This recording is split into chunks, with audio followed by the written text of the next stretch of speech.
I want to just look back on my life and remember more of the positive things, the things I was grateful for, the things that made me happy, the things that made me laugh or smile. Because Specifically, targeting on those. yeah, because I think I saw a quote about a large difference between happy people and unhappy people are the things that they remember. And what they choose to remember in the stories that they recount to themselves has a lot of impact on that. Welcome, everyone. We are here in Tabernash, Colorado, up in the Rocky Mountains. This is the ADHD Adulting Fireside Chat, which is a unique opportunity for everyday ADHD adults to connect, share advice, and learn from one another how to thrive with this condition. Tonight's topic, New Year, New You, resolutions, routines, and relapse.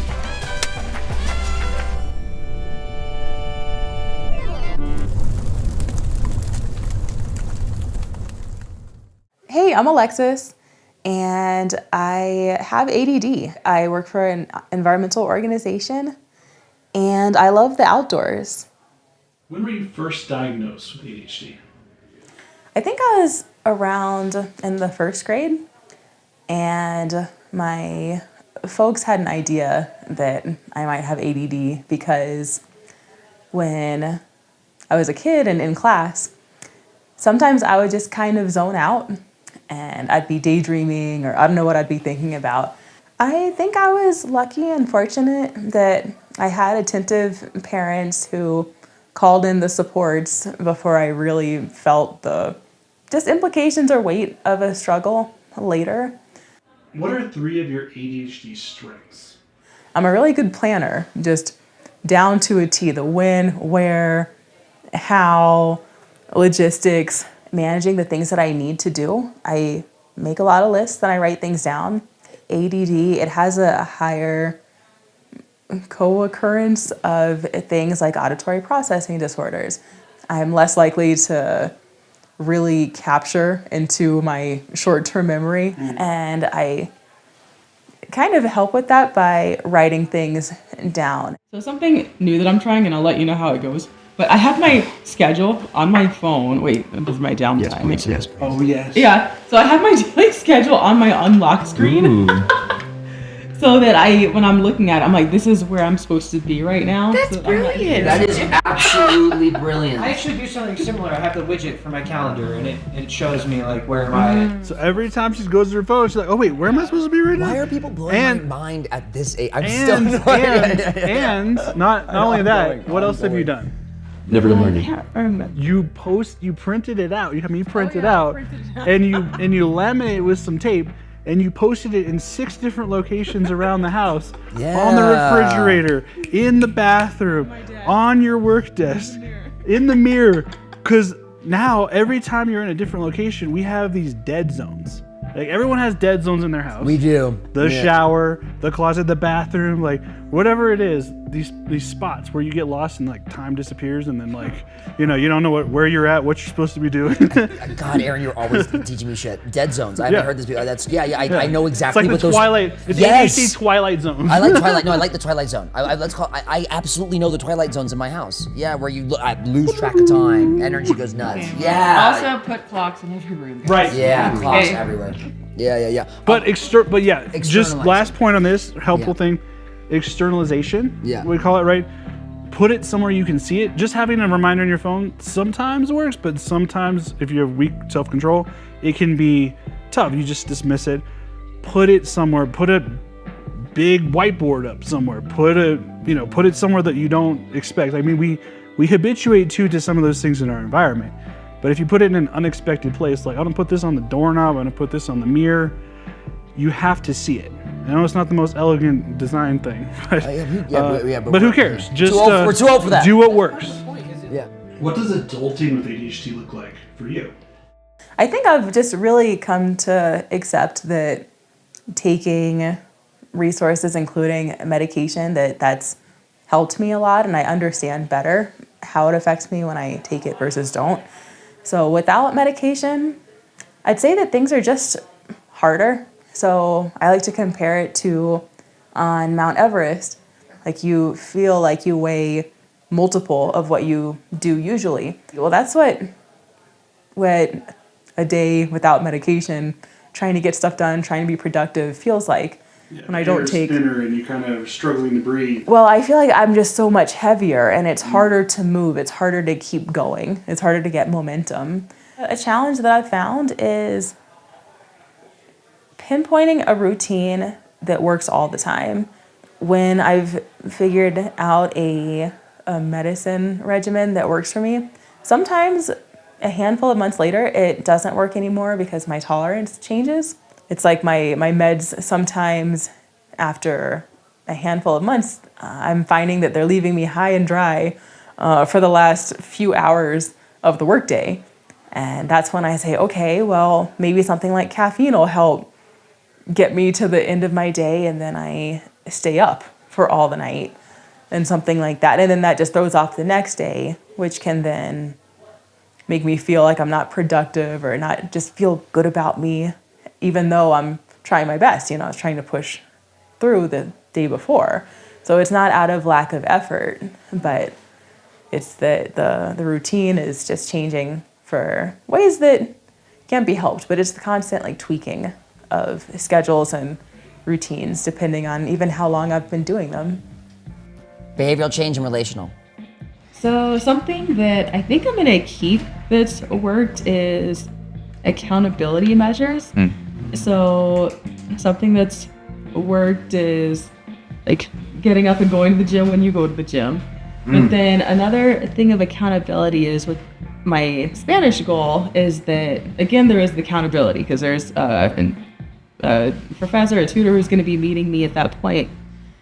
But I think to also, I think I'm going to move that time of when I'm taking Spanish classes to be it directly after the time that I stop working, because sometimes it's hard at the end of my workday to stay motivated to work up into that time. That's the end of my day. How long is the gap now between end of workday and Spanish class? Well, She's doing it in the morning. yeah, but I'm going to change it to come directly afterward because... And it creates a transition point, which is also important for ADHDers, right? Yeah, because if I'm just okay, I'm going to be at my computer and then I'm going to close out of work and then start my Spanish, then that's kind of already made the decision for me that I'm going to have a productive full day of work. Because that keeps me from saying, well, I think this is time enough. This is a good pausing point as any, and then I wander over and start doing something else. So that just kind of gives me that extra added push to get to you have the next thing, the transition. My day's not over yet. My day's not over. And and I hear this from my clients too, is sometimes they have a hard time stopping work, right? They continue to work, and then it's oh, it's 8 o'clock and and but if you can set a hard out, I have to meet with my tutor at this time, I have to go to the gym, I have this class, I have something I have to show up for, then you don't have the choice, right? There's more consequences to avoiding it. Yeah, and it's become harder to get to the end of my day, and just because with ADD meds, I'm kind of left high and dry around 2 o'clock. So to just kind of have something toward the end of it, and it's that you can look forward to. Yeah, that I can look forward to and further motivates me. And I like that. I think I might adopt that when I'm doing the ASL and Spanish stuff. End of day. Because I've had to come up with different kind of ways of adapting so that I'm still experiencing the same outcomes as people who don't have ADD. Just adaptive strategies like sitting in the front of where I'm listening to a presentation so that I don't see all the chit chat going on around or behind me.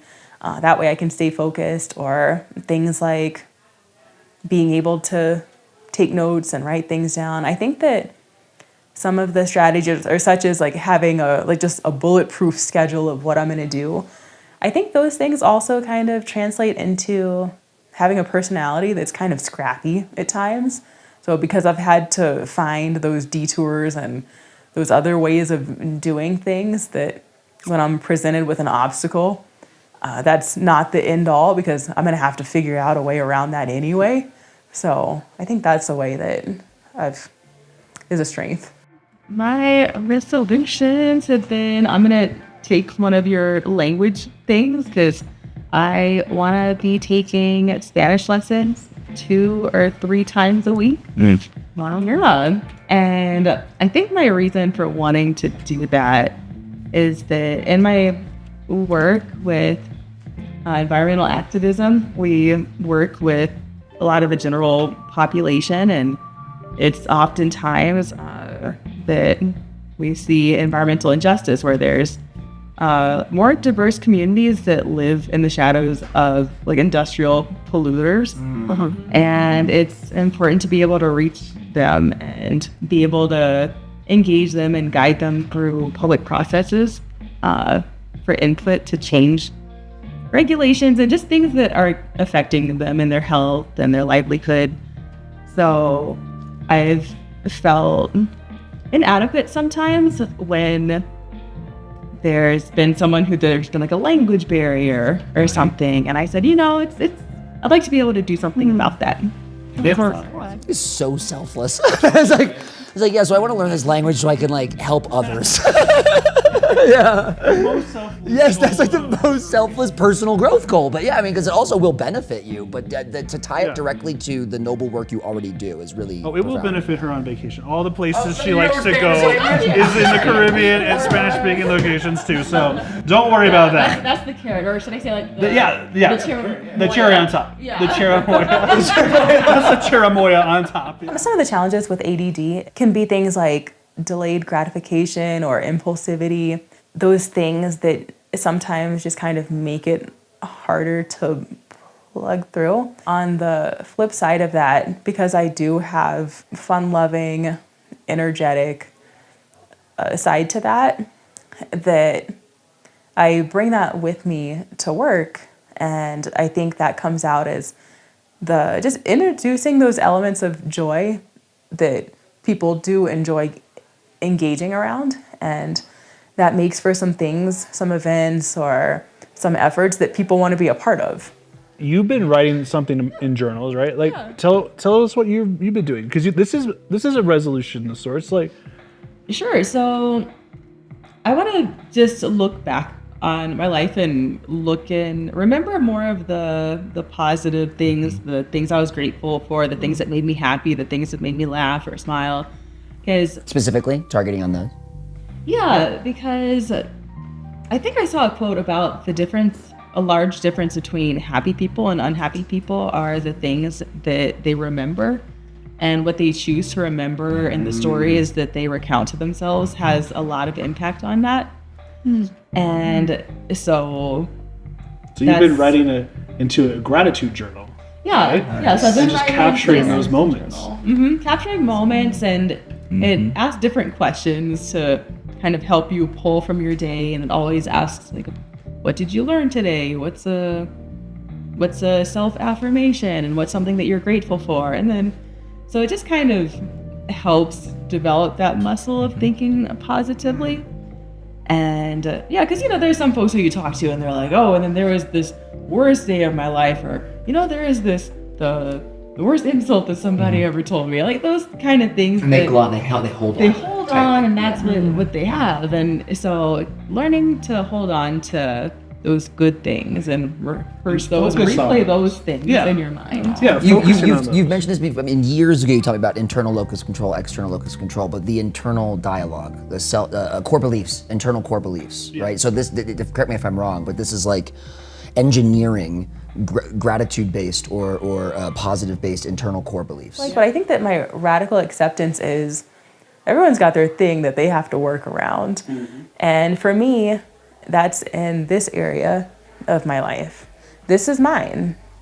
So I'm glad and lucky that I live in a time and age of things like supports and medication and people to connect with similar experiences, because that makes it something that then I just don't get down about, because I'm like, oh, okay, this is a thing that people just have workarounds for.